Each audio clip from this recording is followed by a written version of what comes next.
What's up, everybody? Bienvenue dans cette nouvelle session de Millennials Fortune Education. Josh ici. Bon début de semaine. Alors, on va commencer par jeter un coup d'œil sur le calendrier économique. Comme vous le savez, chaque lundi, nous regardons le calendrier économique pour voir c'est quelles annonces qui doivent euh, être faites le long de la semaine et quelles annonces vont affecter quelles devises. Et voilà. Et en même temps, si vous n'avez pas encore souscrit sur notre chaîne YouTube, n'hésitez pas, souscrivez pour tout le temps être updated et notifié à chaque fois qu'il y a une nouvelle vidéo mise en ligne. Et bien évidemment, vous pouvez obtenir ce calendrier économique sur le site de notre courtier qui est tdmarket.com. Alors, une fois que vous tapez tdmarket.com, alors vous allez sur cet onglet Tools et juste en bas, vous allez voir Economic Calendar. OK? Alors, aujourd'hui, lundi, quelles sont les annonces que nous avons ou qui ont déjà été annoncées? OK? Permettez la tautologie. Alors, nous avons Odd Reserve Bank of Australia. Nous avons la Banque de l'Australie, ok? Le gouverneur de la Banque de l'Australie qui a bien sûr fait un speech à 1 heure. Et 2h30, nous avons eu le Retail Sales Month to Month. Donc, on a déjà eu ces annonces, ok? Il n'y a pas de souci. Voyons voir quelles sont les autres annonces.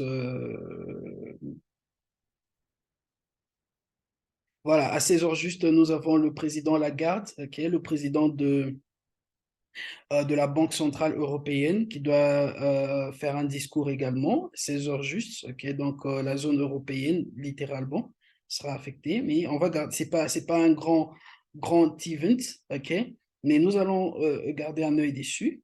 Voilà, c'est tout ce qu'il y a dans la journée d'aujourd'hui. Donc, c'est une journée plutôt claire qui sera basée littéralement rien que sur l'analyse technique, ok? Et mardi, voyons voir le mardi. Le mardi, à 1h30, ok, nous aurons le unemployment rate, le taux de chômage, ok, sur le yen japonais. On va garder un œil dessus. Et à 1h50, nous avons le retail sales month to month, ok.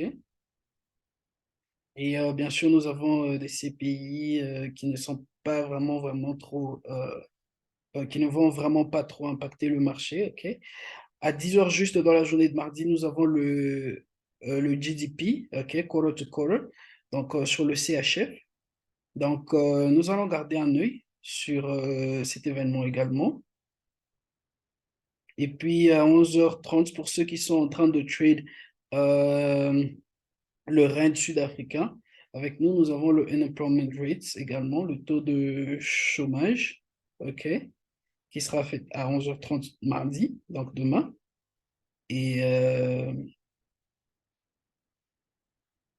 voyons voir quoi d'autre.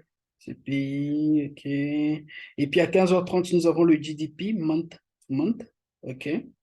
On va garder un œil dessus également. Et à 17h, juste sur le pound britannique, le gouverneur de la banque anglaise va tenir un discours également. Et toujours à la même heure, 17h juste, nous avons le Consumer Confidence Index, CCI.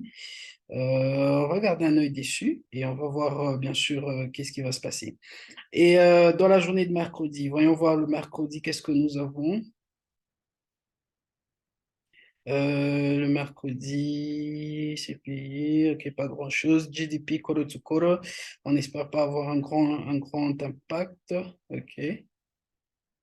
On va garder un œil dessus, 9h45. Ok. Et quoi d'autre? Unemployment rate pour ceux qui résident en Allemagne. Pas grand-chose également. Ok, c'est payé. Voilà. À 15h15, nous avons le Non-Farm Employment Change, ADP.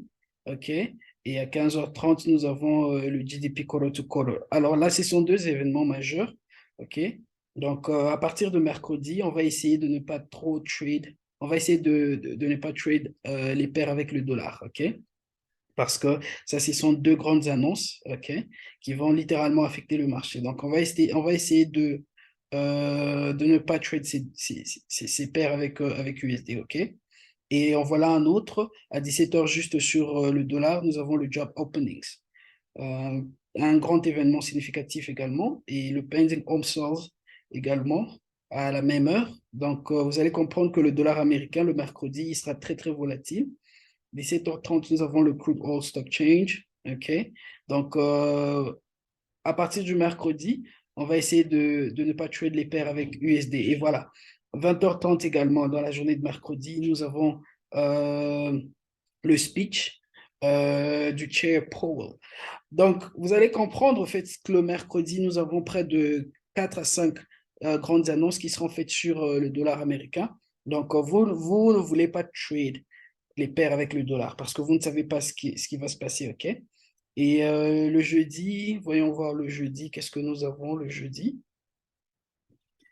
Alors le jeudi, sur le CHF, nous avons le CPI month to month. Alors, on va essayer de garder un œil dessus. Ok, ce n'est pas vraiment un événement significatif, mais ça peut bouger le marché. Donc, on va garder un œil dessus, ok, et voir, bien sûr, qu'est-ce qui va se passer. Quoi d'autre dans la journée de jeudi? PMA, bah, pas trop significatif, ok. Euh, voilà, donc dans la journée du jeudi, c'est seulement le CHF, ok, le CPI sur le CHF, qu'on va essayer de garder à l'œil à 9h30. Et dans la journée de vendredi, ok, 4 heures juste, nous avons le gouverneur de la banque australienne qui va tenir un discours. À 4h40, nous avons le président Lagarde, qui est le président de la Banque centrale européenne, qui va tenir également un discours. Donc, ça va affecter le dollar australien pour le gouverneur de la banque australienne. Et dans la zone européenne, bien sûr, et pair avec l'euro, le président Lagarde va tenir un discours et voilà. Là, ça sera à 4h40, littéralement, heure de Djobourg, OK? Employment change. Et puis sur le CAD, à 15h30 CAD, nous avons le Employment Change. C'est un événement très significatif, OK? Donc, forcément, il y aura un très, très grand changement, hein. Il y aura un très, très grand changement, OK? Mais littéralement, on va garder un œil dessus. 15h30 pour le CAD. Et toujours à la même heure, 15h30, nous avons ce qu'on appelle le NFP. Alors, souvent, vous nous avez entendu parler du NFP, OK? Et le NFP, c'est littéralement un très, très grand événement qui est connu pour cramer des comptes, OK? Donc, vous ne voudrez pas, bien sûr, trade le dollar américain à ces heures-ci, OK, le vendredi vers 15h30. Donc, on ne va pas trade le dollar.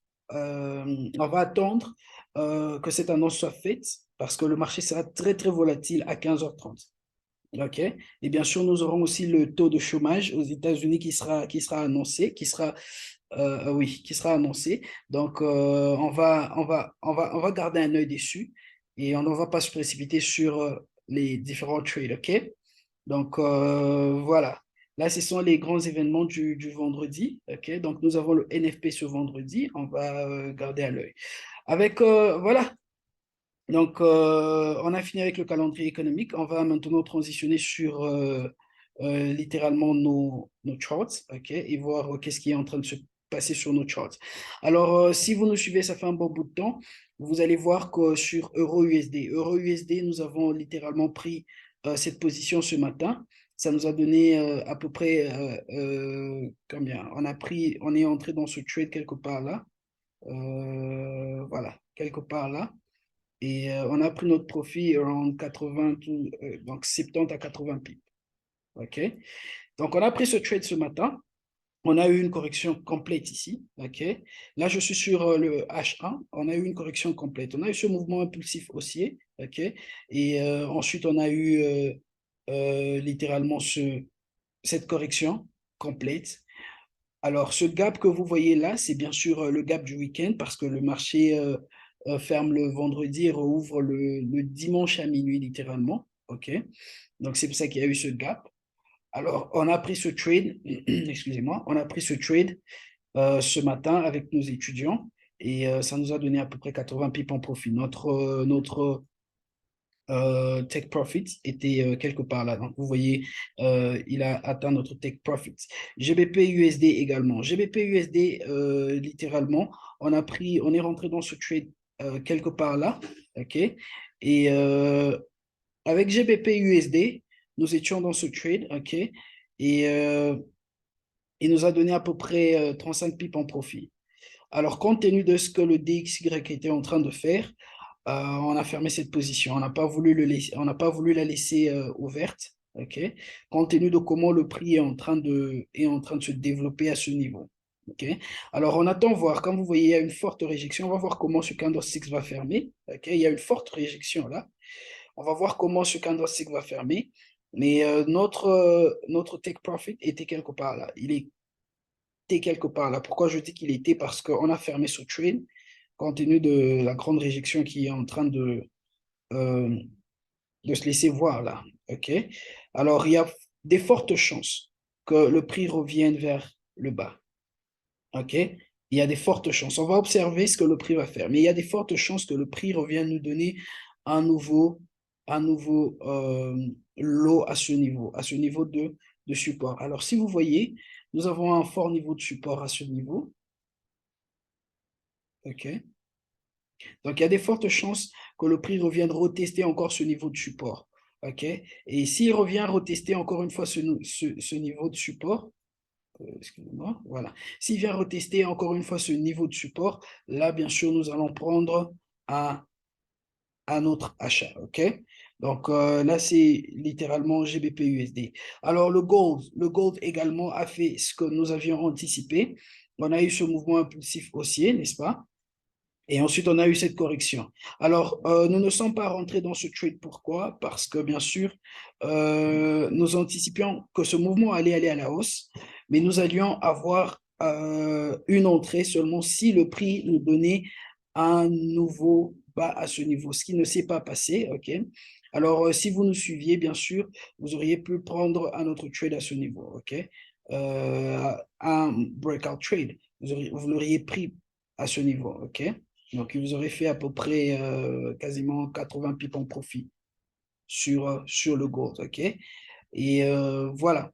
Donc, là, ce sont littéralement les trois paires, OK, que nous avons préparées pour vous. Qu'est-ce qui va se passer avec le gold? On va attendre. OK? Soit le gold va aller encore une fois, va pousser encore plus haut et puis nous donner une correction. Si le gold nous donne une correction, là, c'est une opportunité d'achat. OK? Donc, on a eu le breakout de cette structure et le prix est venu jusque-là. Alors, tout ce que nous attendons, c'est d'avoir maintenant une autre correction. Le prix, soit il peut aller à la hausse, encore de façon impulsive, et bien sûr nous donner une autre correction à ce niveau et repartir à la hausse. OK? Une fois qu'on a une correction à ce niveau, là, bien sûr, nous anticipons, nous allons chercher un achat. Ça sera une confirmation pour nous que le prix va continuer à la hausse. OK? Là, c'est avec le gold. Et bien sûr, GBP USD, nous avions dit que c'est fort probable que le prix revienne retester encore une fois cette zone de support, tout comme il peut repartir à la hausse parce qu'il n'a pas encore fini cette structure. OK? Il peut repartir encore à la hausse, OK? Aller finir cette structure et ensuite nous donner une autre correction. C'est à partir de là maintenant que nous allons avoir une autre confirmation que le prix va continuer son mouvement aussi. OK? Donc, nous observons encore une fois GBP USD. Et en fin de compte, Euro USD a déjà fini son mouvement. Il a déjà fini cette structure. OK? Donc, on attend maintenant voir ce qui va se passer à ce niveau. Soit le prix va encore continuer, va pousser de façon impulsive encore à la hausse et puis nous donner une autre correction, littéralement. Et une autre correction ici voudra dire quoi? Que le prix va continuer son mouvement, ce mouvement haussier. OK? Et ça sera pour nous une opportunité d'entrée. Donc, voilà les trois paires pour aujourd'hui lundi. Merci de nous avoir suivis encore une fois. Et je nous donne tous rendez-vous demain à 12 heures pour d'autres updates et d'autres paires à rajouter sur votre liste de la semaine. Alors, Josh ici, je vous aime bien, que Dieu nous bénisse et rendez-vous demain à 12 heures.